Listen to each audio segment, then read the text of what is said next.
बिस्मिल्लाहिर्रहमानिर्रहीम। अस्सलाम वालेकुम बच्चों। आज का जो टॉपिक है हमारा सेकंड ईयर का वो है टॉपिक फील्ड ऑफ फोर्स का।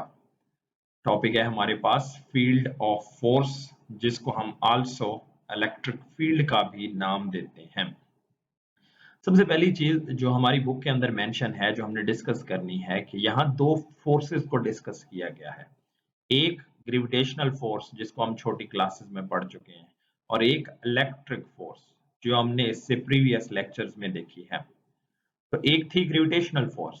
अब हम जानते हैं कि ग्रेविटेशनल फोर्स बेसिकली एक फील्ड की वजह से लगती है, जो ग्रेविटेशनल फील्ड होता है। हमने फर्स्ट ईयर में पढ़ा था कि जमीन के अराउंड एक रीजन है जिसमें वो ऑब्जेक्ट के ऊपर फोर्स लगा सकती है। उस रीजन को ग्रेविटेशनल फील्ड कहते हैं और उस फोर्स को ग्रेविटेशनल फोर्स कहते हैं। अब उस ग्रेविटेशनल फोर्स को फाइंड आउट करना हो तो Newton's universal law of gravitation है, जो हम मैट्रिक में पढ़ चुके हैं कि हर मास दूसरे मास को अपनी तरफ अट्रैक्ट करता है एक फोर्स के साथ, जो force directly related to product of masses है and inversely related to square of distance between them है। इक्वेशन हमने पढ़ी थी F G is equal to gravitational force is equal to G m1 m2 over R square के equal. तो पहली point आ गया कि ग्रेविटेशनल फोर्स हम कैलकुलेट कर सकते हैं न्यूटन ग्रेविटेशन लॉ की मदद से। इलेक्ट्रिक फोर्स को कैलकुलेट कर सकते हैं कोलम्स लॉ की मदद से, जो हम पिछले चैप्टर में पिछले टॉपिक में पढ़ चुके हैं। वो इलेक्ट्रिक फोर्स क्या थी? वो थी F is equal to k Q1 Q2 over R square के इक्वल।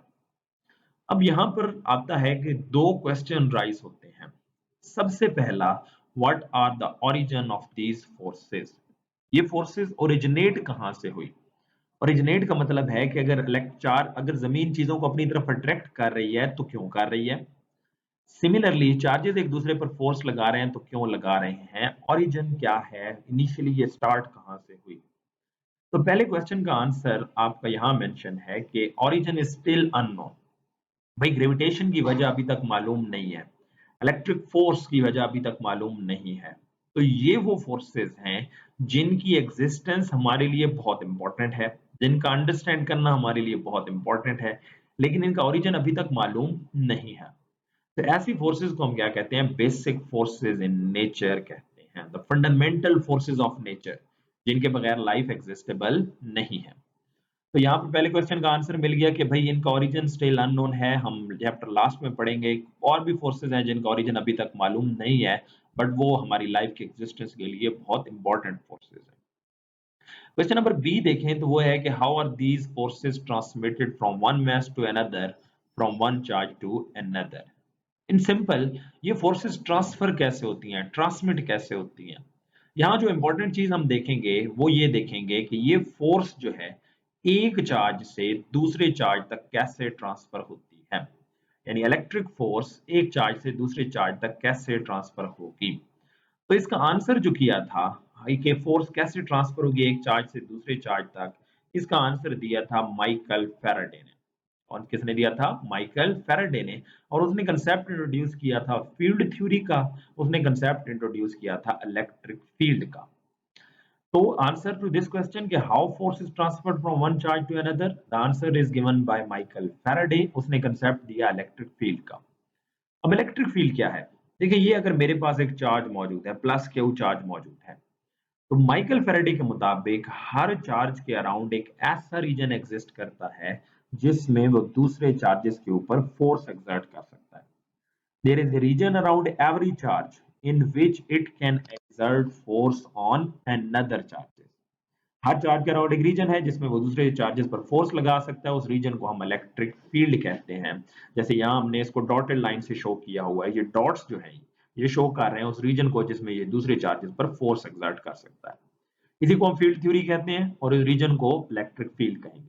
तो ये डेफिनेशन है कि स्पेस और region around the stationary charge within which force is exerted on another charge, तो दूसरे चार्ज पर फोर्स एक्सर्ट कर सकता है, उस रीजन को हम नाम देंगे इलेक्ट्रिक फील्ड का।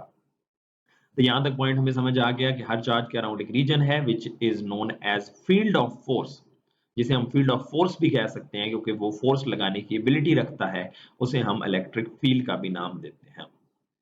जब भी हमने फील्ड को टेस्ट करना होता है यानी हम चाहते हैं इस फील्ड को स्टडी करना चाहें, इस चार्ज के अराउंड फील्ड को स्टडी करना चाहें, तो हम एक चार्ज लेके आते हैं जिसे हम टेस्ट चार्ज कहते हैं और उसे हम क्यू नॉट से रिप्रेजेंट करते हैं। जिस फील्ड को हम टेस्ट करना चाहते हैं उस फील्ड के अंदर हम एक चार्ज लेके आएंगे जिसे हम टेस्ट चार्ज कहेंगे और उस चार्ज को हम क्या नाम देते हैं, क्यू नॉट का। अब इस टेस्ट चार्ज की कुछ प्रॉपर्टीज हैं। अगर हम प्रॉपर्टीज ऑफ टेस्ट चार्ज की बात करें तो ये हमेशा पॉजिटिव होगा। वेरी इंपॉर्टेंट पॉइंट, ये हमेशा पॉजिटिव है। पॉइंट ये आता है कि भाई क्या नेगेटिव भी हो सकता है, तो कभी नेगेटिव ये नहीं हो सकता। तो फिर पॉइंट आता है क्या इसके लिए कोई स्पेसिफिक रीजन है, तो भाई it's by convention. Bye convention है, कन्वेंशन का मतलब है रवायती तौर पे ऐसा ही है। शुरू अर्ली साइंटिस्ट ने टेस्ट चार्ज को पॉजिटिव कंसीडर किया, तमाम बेसिक रूल उसके मुताबिक डिजाइन किए, आज तक वही चीज चली आ रही है। तो test charge is always positive. दूसरा जो पॉइंट है वो ये है कि its magnitude is kept small. इसकी मैग्नीट्यूड स्मॉल रखी जाती है, ये कोई बड़ा चार्ज नहीं होता, ये स्मॉल मैग्नीट्यूड का चार्ज होता है। क्यों? So that it does not disturb the field to be tested. ये उस फील्ड को डिस्टर्ब ना करे भाई जिसको हम टेस्ट कर रहे हैं। हम इस फील्ड के अंदर एक टेस्ट चार्ज लेके आए, उसकी जो अराउंड जो फील्ड रीजन है वो एक स्मॉल रीजन होना चाहिए ताकि वो इस मेन चार्ज को इफेक्ट ना करे। अगर इसका फील्ड स्ट्रॉन्ग हो गया तो हम इस मेन चार्ज के फील्ड को स्टडी नहीं कर पाएंगे। तो ये दो प्रॉपर्टीज हमने याद रखनी है टेस्ट चार्ज की। एक शॉर्ट क्वेश्चन बहुत इंपॉर्टेंट आ चुका है, वो भी नोट कर लेंगे कि what is the difference between point charge and test charge. What is the difference between point charge and test charge. Point charge मैं पिछले लेक्चर में बता चुका हूँ, टेस्ट चार्ज यहाँ बता दिया। इन दोनों का डिफरेंस आपने खुद नोट कर लेना है। नेक्स्ट पॉइंट की तरफ आते हैं। जो मेन क्वेश्चन था कि how electric force is transferred from one charge to another. Answer दिया माइकल फैराडे ने और उसने बताया कि ये इंटरेक्शन जो एक मेन चार्ज Q है और दूसरा Q नॉट है, ये एक मेन चार्ज Q था, इसके रीजन के अंदर मैं एक टेस्ट चार्ज को लेके आया, इसके रीजन में मैं Q नॉट चार्ज को ले आया। तो इंटरेक्शन दो स्टेप में होता है। पहला step, the charge Q produces an electric field. Charge Q क्या प्रोड्यूस करेगा, इलेक्ट्रिक फील्ड प्रोड्यूस करेगा, यानी अपने अराउंड एक इलेक्ट्रिक फील्ड जनरेट करेगा ताकि वो इसके फील्ड के साथ इंटरेक्ट कर सके। इसके अराउंड भी एक फील्ड होगा ताकि इन दोनों के फील्ड आपस में इंटरेक्ट करें। तो चार्ज क्यू अपने अराउंड फील्ड जनरेट करेगा। नेक्स्ट स्टेप में क्या होगा, the field interact with the charge Q. जो फील्ड है वो इस चार्ज क्यू के फील्ड के साथ इंटरेक्ट करेगा और फोर्स एक्सर्ट करेगा। आप देख सकते हैं क्यू पर फोर्स एक्सर्ट करेगा और वो उसको उसकी डायरेक्शन में ही रिपेल करेगा। जैसे हम पहले पढ़ चुके हैं कि फोर्स हमेशा उस लाइन के अलॉन्ग होगी जो दो चार्जेस को ज्वाइन कर रही है। तो ये बच्चों बेसिक आइडिया हमारे पास आ गया इलेक्ट्रिक फील्ड का, इलेक्ट्रिक फील्ड ऑफ फोर्स का। इसको हमने अच्छे से याद कर लेना है। ये बेसिक आइडियाज हैं शॉर्ट के पॉइंट ऑफ व्यू से। नेक्स्ट, इलेक्ट्रिक फील्ड की डेफिनेशन ऑलरेडी हम देख चुके हैं, ये आपने नोट कर लेनी है। नेक्स्ट हम बात करते हैं इलेक्ट्रिक फील्ड स्ट्रेंथ की, इलेक्ट्रिक फील्ड इंटेंसिटी की। अब इलेक्ट्रिक फील्ड स्ट्रेंथ की अगर हम बात करें तो मैं ये कहता हूं कि भाई स्ट्रेंथ क्या है। ये आपके पास चार्ज है, ये दूसरे चार्जेस पर फोर्स लगा सकता है। अगर ये ज्यादा फोर्स लगाएगा तो फील्ड स्ट्रांग होगा, कम फोर्स लगाएगा तो फील्ड वीक होगा। तो हमने इसकी इलेक्ट्रिक फील्ड की शिद्दत की बात करनी है, स्ट्रेंथ की बात करनी है, तो हम इसको यूं डिफाइन करते हैं, the electrostatic force per unit charge at a specific point in electric field. अगर आप चार्ज को इलेक्ट्रिक फील्ड के अंदर किसी स्पेसिफिक पॉइंट पर रखेंगे तो उस पर जितनी फोर्स लगेगी डिवाइडेड बाय चार्ज की magnitude. Force per unit charge, definition क्या है, फोर्स पर यूनिट चार्ज, जितनी फोर्स पर यूनिट चार्ज लगेगी वो उस पॉइंट पर इलेक्ट्रिक फील्ड स्ट्रेंथ कहलाएगी। तो ये डेफिनेशन आ चुकी है, the electrostatic force per unit test charge, force divided by magnitude of test charge. किसी भी पॉइंट पर जो फोर्स लगेगी उसे इलेक्ट्रिक फील्ड इंटेंसिटी कहेंगे। जैसे हमने यहाँ पर कहा, ये हमने एक पॉइंट P लिया हुआ है, ये मेन चार्ज Q है, ये आपका टेस्ट चार्ज Q नॉट है, इस पर जितनी फोर्स लग रही है वो F है। तो इलेक्ट्रिक फोर्स क्या है, इलेक्ट्रिक फील्ड सॉरी क्या है, electric field is equal to force per unit charge. ये इक्वेशन आ चुकी है। अब आप देख सकते हैं कि भाई यहाँ पर मैंने इसके ऊपर एरो हेड्स लगाए हुए हैं। क्यों? क्योंकि electric force is a vector quantity, तो इलेक्ट्रिक फील्ड भी वेक्टर क्वांटिटी है। तो इट्स अ वेक्टर क्वांटिटी और इसकी डायरेक्शन क्या होगी, along the direction of force होगी। फोर्स की डायरेक्शन है वो ये इलेक्ट्रिक फील्ड की डायरेक्शन है।